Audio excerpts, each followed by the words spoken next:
Sold out, baby, it's cold out. Put your hands on my heart. We keep falling until the morning. Where it ends is where we start.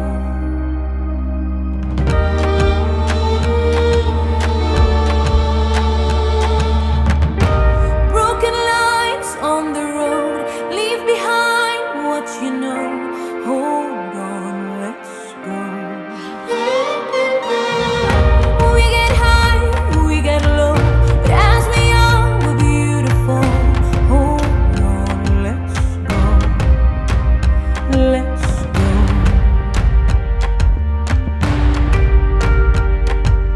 Dreaming, must have been dreaming. All your hopes and all your fears. Don't you know it's gonna haunt you when you hold back those tears?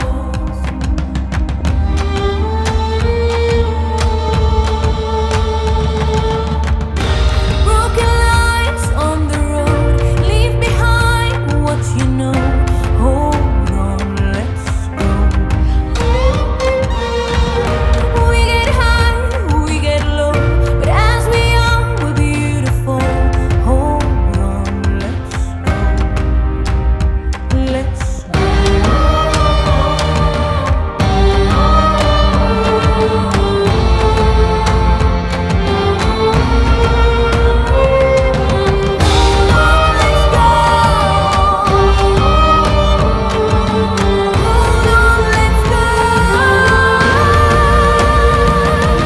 Sold out, baby, it's cold out. Put your hands on my heart.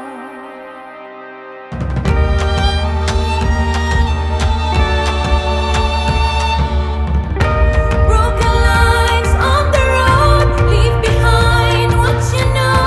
Hold on, let's go. We get high, we get low, but as we are, we're beautiful. Hold on, let's go. Let's go. Let's go. Let's go. Let's go.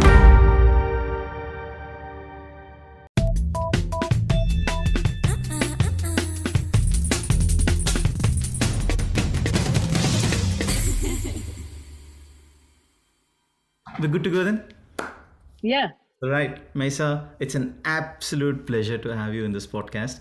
And believe it or not, it's almost been a year since I've always wanted to have you on this podcast, right from the time when the Firdaus Orchestra thing came up. And so was extremely busy with that, totally deep into it. And I still remember mentioning it to him very briefly, saying, "Sir, you know what? At some point, I would like to please get Mayssa on the podcast as well." And I said, he said, when the time is right, do it. Because obviously Yeah. you didn't want me to do that at that point in time, and when you were all super deep into it. So I was very, very patient, and then I just wanted to wait for the right time. That's all. And it's been just phenomenal. I apologize. I couldn't make a trip to Dubai. I'm here in Australia, and I tried very hard. But the thing is, with the border restrictions and stuff like that, I just could not make it. But however, I've been keeping myself up to date with all the updates and the little bit of stuff that I could see on the social media and stuff like that, and the things that I've read and the things that I've heard from Sir. It's been phenomenal. So I've been very, very looking forward to having you on this journey. So thank you so much, Mayssa, for accepting my invite. And Thank you for having me. It's a pleasure and definitely a very beautiful journey that I've been through with AR. So I'm happy to share the experience with everyone. thank you so much. And of course, I would like to dive deep into the Firdaus Orchestra because it's still fresh in our minds. And we as fans, we have absolutely loved this. This is just phenomenal what you have created. It's something that hasn't even been heard before, but this is just phenomenal. And I mean, I would like to probably start off right from the point where what was the vision, and was this a vision from Sir or more like a combined vision of Dubai Expo and Sir? Where did it all start?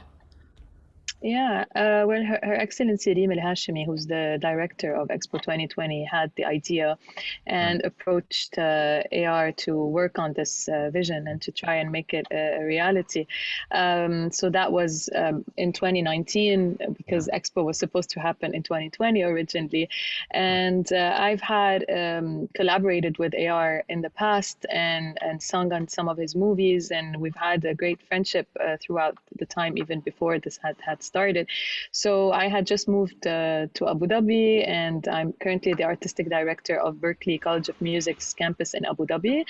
And so he told me, Mayssa, you're moving to the UAE. I need help to actually create this orchestra and to have a proper structure within it. Would you be able to help out? And of course, I really believed in the vision. I felt like it is something that is very unique in this part of the world. But of course, it takes a lot of perseverance and a lot of discipline to get it done, to find the right people with the right intentions and the right kind of approach, and to see that vision. Because at the end of the day, even if we have great musicians, if they don't necessarily have the aspects that are required to be present in a group setting like that, like an orchestra, because it's all about the harmony, it's all about listening to each other, it's all about being cohesive and having like a team spirit, it wouldn't be possible. So this is when I embarked on the journey as the artistic director of the orchestra. And we started announcing the event, the actual project, and recruiting and receiving applications from ladies from all around the region. And originally, the vision is about really defining and making a statement that women can definitely shine in this industry, whether they ended up pursuing it as an actual career or not, because you have a lot of talented women who, for example, felt like they have lost their passion or their opportunity to be present in the industry because of like life circumstances, or being moms, or having to have drifted away from it. But we wanted to kind of bring them closer and offer them an opportunity and really present them to the world stage and make it really a large and amazing statement that it's never too late, and there is a place for women in the music industry to shine from the Middle East and across the globe. So yeah, and that's technically how it started. Wow, so amazing. And what was the auditioning process like? I mean, you must have received thousands and thousands of applications, right? How did you go about? I mean, because Yeah, a lot so of we patients. definitely. There was a lot of applications, but also it was like we did have to go and do personal outreach to Right. different conservatories, music schools across the region. And technically, we needed to make sure that we had an appropriate judging panel to help, make kind of an equal decision and really understand the different aspects and layers required Mm. for artists to be accepted to be a part of this orchestra. So I helped bring in different judges from different parts of the region who have different expertise on different instruments, and we were a group of four judges, and we spent the whole time on Zoom doing the interviews because that was when the whole world went quiet. It was during COVID, so it was a challenging time for us. As you know, like there's a lot to be told and to be really felt when you have the in-person contact with the musicians, which unfortunately we could not do. So we had to kind of make those auditions very extensive and ask a lot of questions, really understand not just the level of their proficiency on the instruments, but also their personalities. So it went by for a few months, and then we narrowed down from a round one of selection to a second round of selection, and then to the final selection. It was really an amazing experience, and we've met a lot of talented women around the region who, even if they did not get the chance to be part of the orchestra, are definitely still under our radar and are always welcome to the family. Right, nice. I was very keen to ask about that aspect because number one is you obviously you would have had lots and lots of applications, and as part of the selection criteria, I was actually going to ask, which you have already answered, is what do you actually look for? Is it just more as a musician, the talent, and also do you actually look at the attitude aspect as well? So, what if there was an applicant, for example, was a great musician but may not have been there at your expectations from an attitude per standpoint, or vice versa, where you had a applicant who had amazing attitude but as a musician not quite there yet? How did you go about dealing with that aspect? We definitely would prefer an artist who is maybe a little bit less proficient, but with Right. the right energy and personality than someone who is like much better at his instrument. Because if one person has the wrong approach or doesn't see the vision or is not really contributing to it, can ruin the experience for everybody else. Yeah. So whereas if someone has the vision and has also the intention to really want this to succeed as a group, even if they still need to work on their proficiency, they would put the time and effort in order to get there. And we've actually wanted to have this also platform be a place where artists, there were definitely, most of them were professional musicians, but there are also others that are aspiring professionals who want to get to that level. And we wanted to accept them because this is something that helps us develop the creative capacity in the region. At the end of the day, how do we help them develop? That was the idea. So we were pairing different people together and also accepting artists who have the potential to actually transition and grow from one place to another through this experience. Wow, so amazing. Nice. It's very inspiring as well. And what was a day in your life during the Firdaus Orchestra phase? What would usually happen? And do you have a set start time and a finish time? I'm thinking that's usually not the case. Yeah, well, they do have, because this also, like, I want to mention that there was a lot of work that was done to actually present these ladies with opportunities that are equal to any kind of work opportunities that you can have in any other industry. So they were offered contracts and benefits to really position being a musician as an equally respected job as any other profession. So they definitely they definitely have specific hours where they have to show up. There are rehearsals that they have to do within their sections. So you have a string section, a woodwind section, a rhythm section. There are overall group rehearsals. There are also sessions where they have to work individually at home. And there are also recording sessions. So there were all kinds of different events happening within the week. And of course, depending on what's going on during that specific week, of course, before a performance, we were doing more rehearsals, more sound checks, and it was a bit more intense in terms of the work. So it's really dependent on the week, but they do have a specific schedule where they have to show up.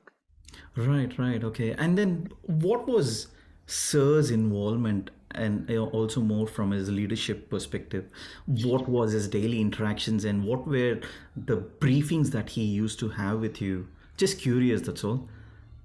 Yeah, we worked a lot. First, of course, like AR was involved in the selection process to make sure that the musicians are to his liking, and also from when the orchestra was set up, there were a lot of exercises that we had to put together, but also think about what is the music that we want to present.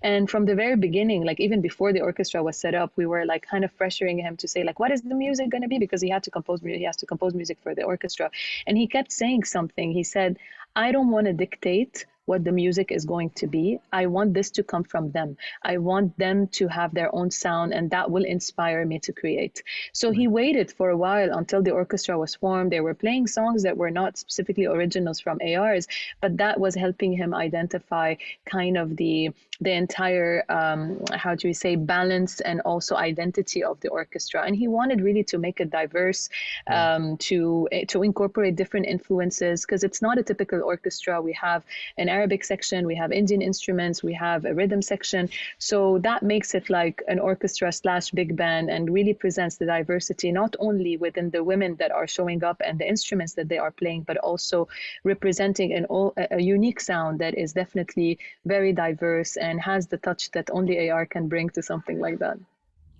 Nice. And then please do talk more about the AR touch. And yeah, I take it you would have obviously seen him compose on the fly. Yeah. How did that happen?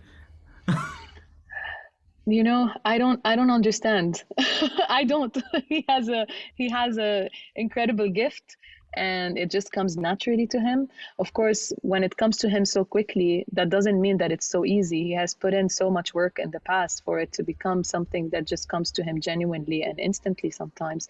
So there were different sessions when we were showing up, and we sometimes didn't know specifically what we were doing, but out of him kind of leading the orchestra and asking them to play different melodies, he kind of created music on the ground, just right there with the actual musicians coming in during the session. And there were things where, of course, he was actually working from his studio, coming up with ideas and sending different demos, and then we would work on the overall arrangement. So I was involved in helping bring in arrangers to arrange the music. So whether there were originals that AR was composing, or music that we were actually choosing for the orchestra, because we wanted them to also play a repertoire that is also well known and that people would also enjoy, while also presenting original music for sure. Oh wow, so nice, great.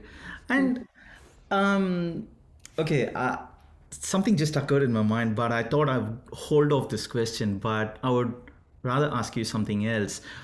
Months and months of preparation gone in, and all set for the opening night. And how did it feel? And then what was it like for the first ever performance on stage at Jubilee Park? The opening night of Expo, their first performance was at the opening night of Expo, and then they had their first concert themselves on Jubilee Park. Yeah. So the first time, it really gave me shivers. Yes. Yeah, on the opening, it really gave me shivers to see them, because like from the very get-go, this is the first performance where they're on stage and they're already collaborating with top artists that came from all around the world. There was Andrea Bocelli, Ellie Goulding, Lang Lang, like so many different international artists that show up. And from a personal perspective, seeing it come to life was really kind of like a really nice experience and touching experience to see that, okay, so this is how we're starting. We're starting on a major platform. Normally you take time to get there, but we were offered with a very special opportunity to actually start from a certain standard.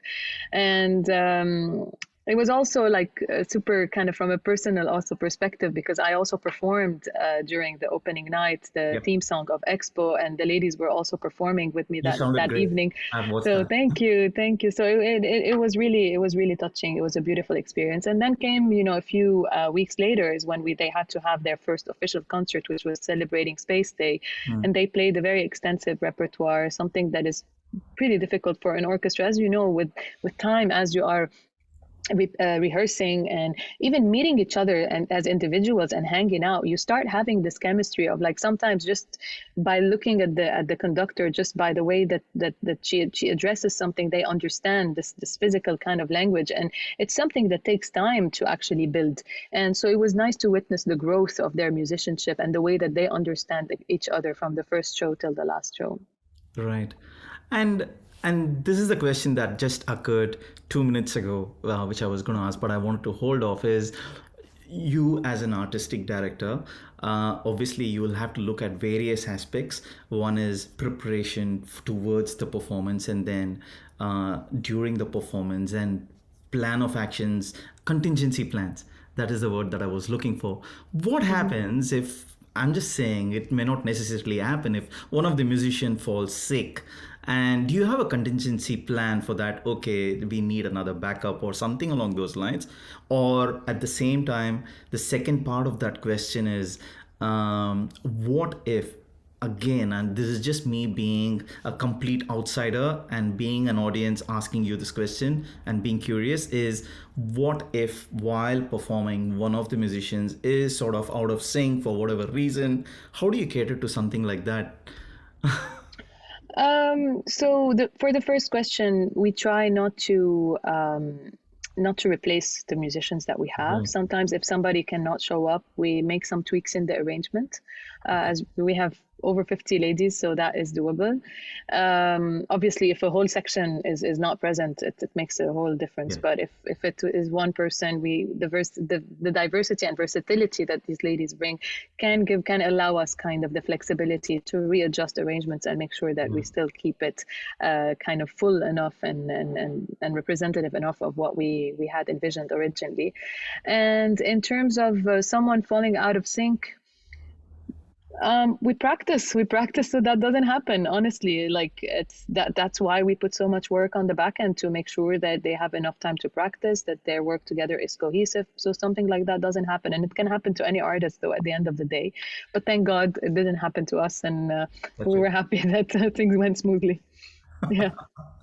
Right. And then after the first show rather, did Sir or yourself have to pick up from the learnings or make any tweaks for the further performances? Is that how it usually, or refine the future performances? How did it go about? Yeah, I think it was more from a program perspective. Sometimes, like when we felt that there was, like, for example, musicians who didn't get the chance to be highlighted in the program, sometimes we would kind of adjust songs to make sure that each one gets a chance to be, to have, some moment to shine and to present their proficiency on their instruments. So that was kind of it. And also, of course, like some things happened when, for example, if there was a song that was like really magical and we felt like, oh, they only played it on the first show. So sometimes we would be open to kind of repeating that piece because it's something that, sounded so much greater. And it's amazing to see that even though sometimes we're repeating a song, that they are actually playing it even better time after time. So not that we repeated a lot, but there were like specific pieces that we really liked and felt were like really represented nicely. And so we did them again. Nice. Yeah. Love it. And Anoushka, Shankar obviously came in to perform. Yeah. And that was obviously going to be a collaborative performance. What were the changes that you had to do in terms of making that happen? Honestly, I think that I believe Anoushka for me was like one of the most magical evenings because her music is so beautiful. And also I'm a good friend of her arranger, Jules Buckley, who created like amazing arrangements for her music. The main adjustment is technically we actually took her arrangements. We wanted to make sure that it's something that she likes, but also the way the input that we created is to kind of have her be more open to involving some of the Arabic instruments. And that is something sometimes, because it's relying on improvisation, that can be scary, because like, oh, what if it ruins the arrangement? But she came with such an open mind and really wanted to highlight each one of these instruments. And the girls were extremely excited, had prepared the materials, because originally in her arrangements, the Arabic instruments were not actually written, did not have written parts within the arrangement, but she ended up finding a way to include them. And it was really a magical experience. Yeah, I did watch snippets of it and I absolutely loved it. And the last performance was again yet another magical one with Sir's themes being played. And then I'm keen to know what was the shortlisting process of coming up with that set list. Of course, Sir shared that set list, right, with the list of themes that was going to be performed. I'm sure that must have been a collaborative process between yourself and Sir, I take it. So can you please talk me through what happened or how did you go about it? Overall, it was first we started with a wish list of songs that we would like for them to play, and then there were themes that were getting celebrated at Expo. So we had, like, for example, World Happiness Day, Children's Day, Space Day. There were so many different themes. So we chose the ones that like really stuck to us, and we wanted to see how we can kind of really truly celebrate those themes without putting ourselves in a box. And then this is where we started going back to our list and looking at different things that might fit and coming up with different ideas. Sometimes the girls and the conductor had ideas or songs that they wished to play that we were also considering.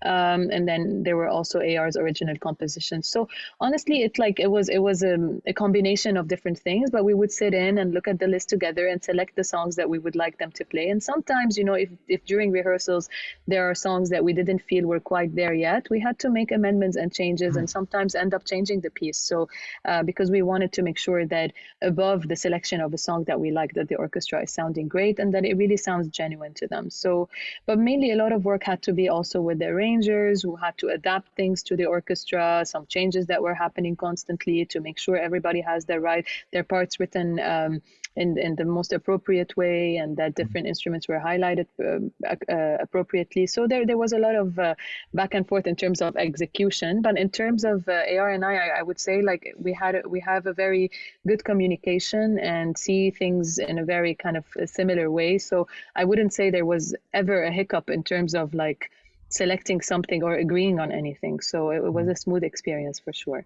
Nice. And then with the little bit of snippets that I've seen here and there, I've noticed that Sir has been in the audience for most of the nights, I could say. And all of the nights, oh yeah, nights, all the nights. shows of he was there every single time. Wow. Like So all of the orchestra's performances. right, Yeah. right. And did he have feedback after every show, in terms of being an audience and looking at how things were going, and then coming back and making minor tweaks, maybe, or was that even a thing? Yeah, Yeah. sometimes, like, for example, if there were sections that were a little bit lacking, we would focus more on that. He was also kind of looking at it from an overall production element in terms of the overall sound and the right equipment that we had. And sometimes also being in one show would spark ideas in his mind for the following one. So it was really an ongoing Right. experience when he was like sitting and assessing and trying things out. Right. And was he also looking at wearing an audience hat and seeing how the audience are reacting to the performance? Was that also something that he was doing? This is just me being curious and asking, that's all. I believe so. I think that it's like pretty evident that when people are enjoying something, that we feel like it actually worked out. Right. But I would say the priority was always to make sure that the production, and also that the ladies are feeling the Yeah. songs and doing it right, And at the end of the day, whenever that chemistry is developed, the audience will feel it, If you Of feel course. like there's good chemistry, it will translate to the audience. It will be very evident. Indeed, and me sitting miles and miles away, I could feel the goosebumps for so many of the performances that I've seen. So it's an amazing job that you have done. And then I also did have one more question, though. I mean, as part of the Firdaus Orchestra journey, again, I would like to put it that way. You've invited guests like Lydian and then even Khatija. Was that more like, how should I say, it wasn't really a vision at the start, but ideas that started flowing in as part of the journey? Is that how it was, or was it really planned that we will be inviting all these guests to come along? No, it was ideas along the journey. Of course, there were people we had in mind originally that we wanted to bring, but just like the music that he composed for them, it was also something where by meeting them, by seeing them, that kind of energy was kind of translating into helping us know what would be ideal and appropriate. And also while following the themes, so Khatija has had a song that was like with the an animated video. So it felt like really nice for Children's Day. So it really it was a combination of things, I would say, things that came up on the spot and things that we had envisioned. Like Anoushka was someone we had thought about from the very beginning, for example. So it's a combination. Nice. And after the last performance, what were the musicians feeling like? I mean, of course, emotions must have been running high, and then the Yeah. journey has been fantastic, and now they're leaving. What was it Well, like? they're not leaving. They're not leaving. The orchestra is remaining as an actual Right. entity, and they have exceeded expectations. So the management had to find ways to see how to keep them, and there's a Wow. whole kind of vision to see how they will be presented afterwards. After Expo's over. So Expo was their introduction to the world stage, but hopefully their journey is not ending here. And so I would say, I believe that they were very kind of already nostalgic about the whole experience, but it's amazing to see that they actually became friends. Like they hang out on weekends and they have like an actual little bubble of stories and things that they do together, which is like pretty interesting and nice to see that from an overall energy perspective that there is chemistry between them. So cool. And you've been part of the journey since December 2019 or something, right? That's when you sort of Yeah, started. yeah. Yeah. And then the vision started right from the vision, and then you've been through the journey, and the final performance is done. And what were some of the key takeaways that you took when it was done, the vision was executed? So, what did you take back? You mean once things got or now or when or Now, during the now that process? it is done. Now the takeaways. Yeah. Um, that whenever you have a large vision, if you combine it with when you have the right people in place, it really is the most important thing. So I think that there are, of course, it's a work in progress. There are sometimes decisions that you have to make that some people don't understand. So it's all about really putting in the right structure and the right. And I cannot stress enough about how important it is to really combine creativity with discipline. So the main takeaway is that, you know, artistic kind of representation is extremely important, but also there should be an appropriate kind of structure within the orchestra and appropriate management, and that's what helps kind of also make them feel relaxed that they're part of something that actually has a system. That is something that I wish will continue with the orchestra. And the main takeaway is that whenever you come up with a large vision and you put your heart and soul into something that you believe in, no matter how many hiccups you're gonna hit during the road, ultimately, if your heart is in the right place and you're working tirelessly, it will work. You know, I have hope for them, and I know that they're gonna do great things, hopefully. And AR is definitely working tirelessly to create content for them and to have them collaborate on his personal projects. Very nice. So good, so good.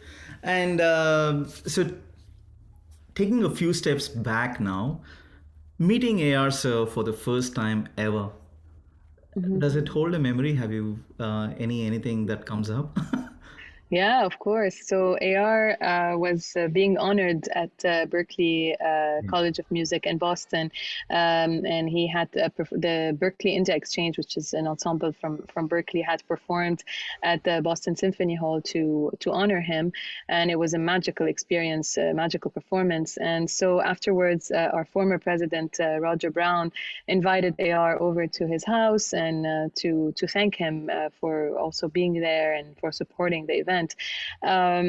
Because money was raised through this performance to support musicians from the scholarships for students to come and enroll at Berklee.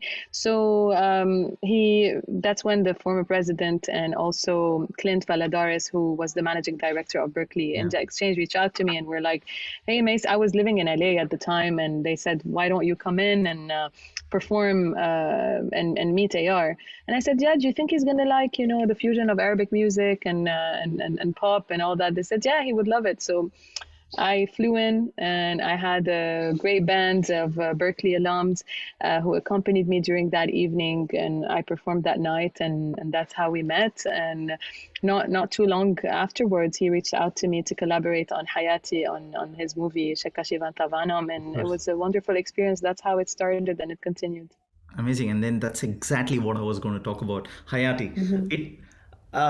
I should narrate a story for this. So I flew down to Chennai for the Chennai concert in 2019 in August. I still remember, and I was like right in the front row, and then this song was performed, and the crowd went nuts. I still have the recording of that. So it's one of the phenomenal tracks. And then I still remember even when the little teaser came out, even before the entire song came out, that created a lot of buzz.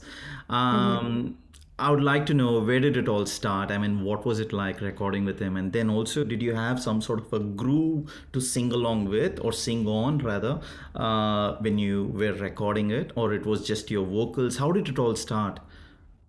He had a basic groove Right. originally, and he told me like I would like an Arabic word, and but something that is catchy and not like as common as Habibi, but something similar to Habibi. Yeah. Habibi means my love in Arabic, and it's used in Right. every other song that is released Yeah. every day. So he said like something not Habibi but close to Habibi, and I said Hayati. Hayati means my life, and it's not as used as Habibi. So he was like, okay, can you give it a try? Like, can you just try to, I don't know, like do different riffs around it over that beat? And so it just came naturally, and I tried it. And typically in Arabic, we don't really slide. Like in Hindi, you do like very much like sliding with your vocals.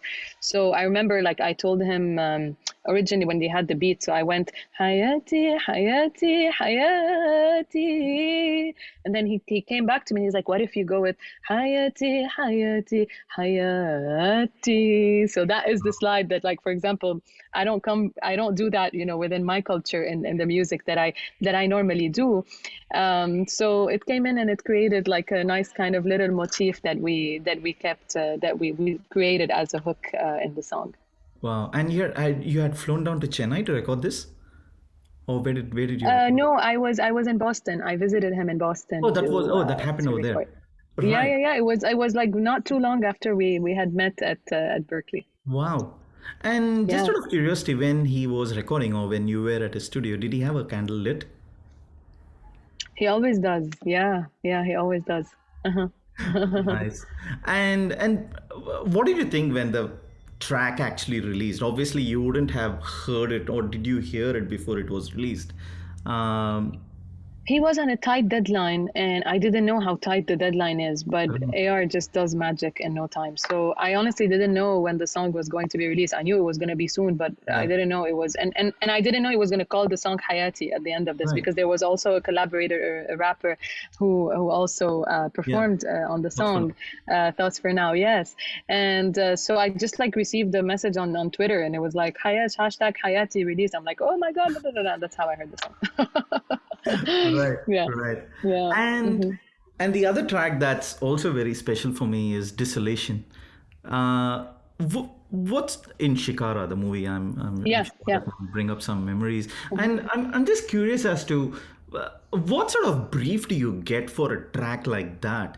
Because of course it's very haunting. It's amazing to hear.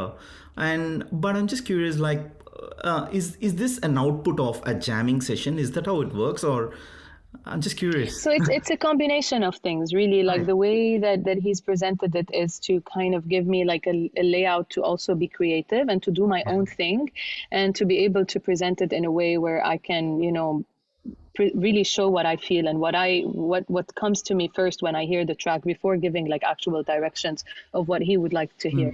So that's how he had started, and then there were parts within the song where he was like, "Why, if you wanted, how about you do it this way? How about you try it that way?" But then there's always room with him to make it your own, which is really interesting because at the end of the day,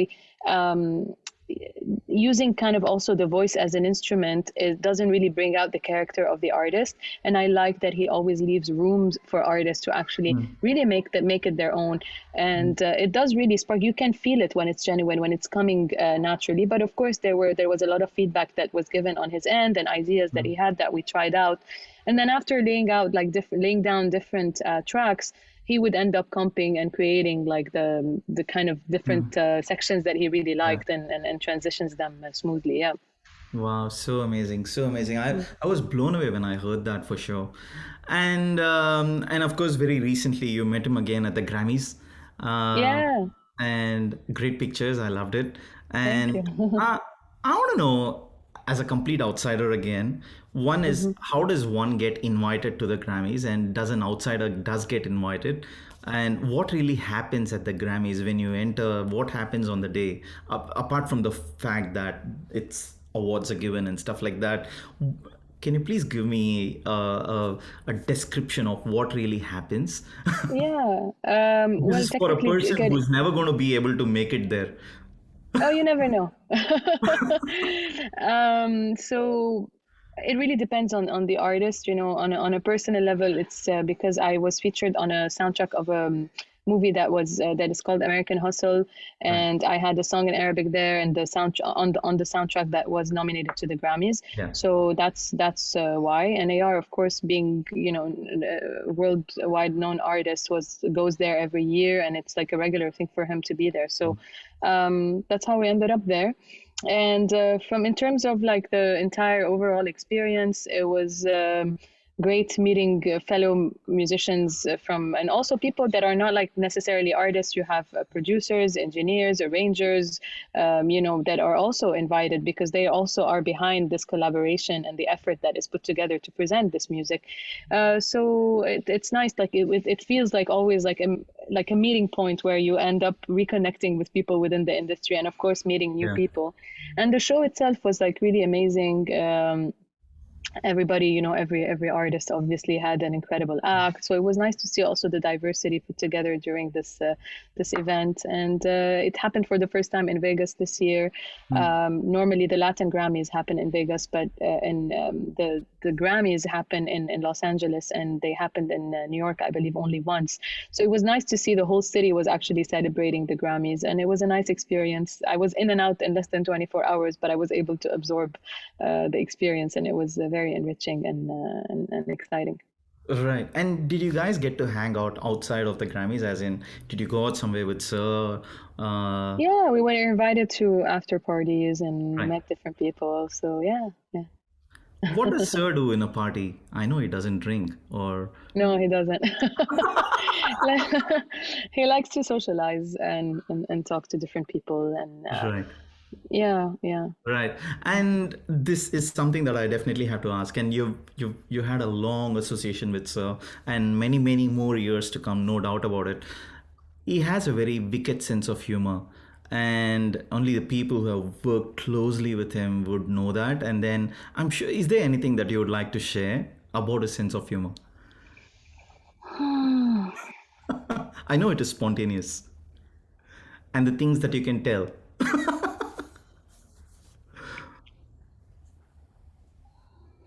Well, I can't think of anything right now. That is fine. Okay. There's no like specific incident that comes I to mind, understand. but there's always like a very kind of light and humble and friendly energy. So funny things can happen on the fly, but there wasn't like, I wouldn't say like a major Yeah. thing that happened that I can think of right now. Yeah. Yeah, sorry. And no. And I'm very keen to hear about your album that you're working with, Sir. Anything that you can talk about that? Well, we're doing different collaborations. One on a movie that he's currently putting out, and also some of my original music. We started putting down different sketches and thinking about what the music would sound like, and definitely he wants to highlight, my range vocally, and kind of because I'm classically trained, and AR really liked the collaborations that I've done in the kind of more pop opera world, but also incorporating some Arabic influences. So we're currently actually putting the entire thing, like ideas together, and we're in the kind of starting phase right now of establishing what it could become. Is there a timeline? When can we expect? 2023? We're hoping soon. I'm really hoping soon. Now that Expo is over, we have more time to focus on that and think about the music a little bit more. The timeline is as soon as possible, and it is definitely a priority for both of us. And I'm thankful and fortunate that AR believes in me as an artist and in my music, and is genuinely excited to create something cool. And we guys as fans are super excited too, because we're still blown away with Hayati, with what came out, and then we really want more and more of your collaboration with Sir. This is, I'm talking on behalf of the entire I Love ARR community. And so lastly, of course, you've had a fantastic collaboration with Sir, and then many more years to come, as I said earlier, and the songs that you have sung for him, and the amazing Firdaus Orchestra. Is there a message that you'd like to share to Sir via this podcast? I know for the fact that you can always tell him in person, but I would like to hear it via this podcast so that the fans can also hear it. A message for Sir. The main message will be thank you for your trust. And it's been a crazy journey, but I know that there are so many different elements that, on a personal level has been really a learning experience for me, and it's helping me also grow as an individual, and also bring in my expertise to help him also with the vision, execute the visions that he has. And but mainly I would thank him for his trust. I would thank him for being a humble person who really tries to and seeks to see what to focus on the strengths that people have, and help them embrace that as well. So yeah, that's mainly it, and I'm looking forward to all the future works that we're going to work on together. And we are really, really looking forward to that too. So before I let you go, Mayssa, is there anything that you would like to sing for the fans, even if it's like a line or two? Completely optional. It's up to you. Wow. It doesn't have to be an ARR song. Well, it can be Kun Fayakun. Would that work? Ooh, oh really? Oh my Yeah. God. Well, No a way. line from it. Okay. Okay. Kun fayakun, kun fayakun, fayakun, fayakun, fayakun, fayakun. Kun fayakun, kun fayakun, fayakun, fayakun, fayakun, fayakun. Thank you. Wow. So love it. Mayssa, thank you so much for this. I really appreciate it. I thoroughly enjoyed this podcast. I'm going to bring you back Thank you for when having your me. album is Hopefully. ready. Yes. I'm very, very looking forward to that already. So, Mayssa, thank you so you. much once again, and I really appreciate that you're supporting my journey, and also for the fact that talking of Berkeley, Annette has already been on the podcast, and Kevin is coming very soon. Yeah, great. The End whole of May. family. End of May. So I'm not Yeah. failing anyone. Definitely, that's awesome. And in fact, I That's still great. remember whenever I talk to Sir and I mention a name, he's like, "Okay, have you already spoken yet, Sir, on the list?" Yeah.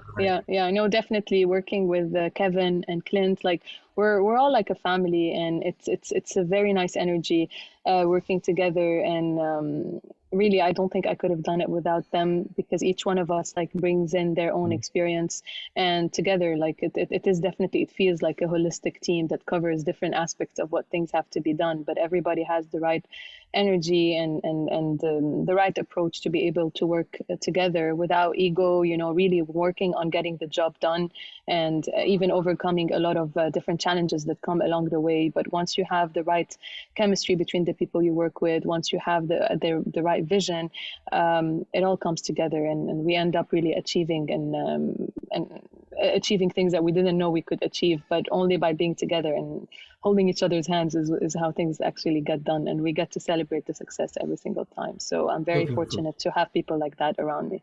Love it. It's very inspirational. Mayssa, thank you so much once again. I really Thank appreciate it, you. and looking forward to seeing you in person whenever that happens. Oh, or maybe Hopefully. when I travel for the US tour, if you're going to be Yeah. then why not? Great. Are you gonna go and watch the show? I'll be traveling along for Amazing. a number of cities along with Sir. Oh, very cool. Very cool. Great. Hopefully. Thank you, Mayssa. All right. Thank you so much. Have a great one.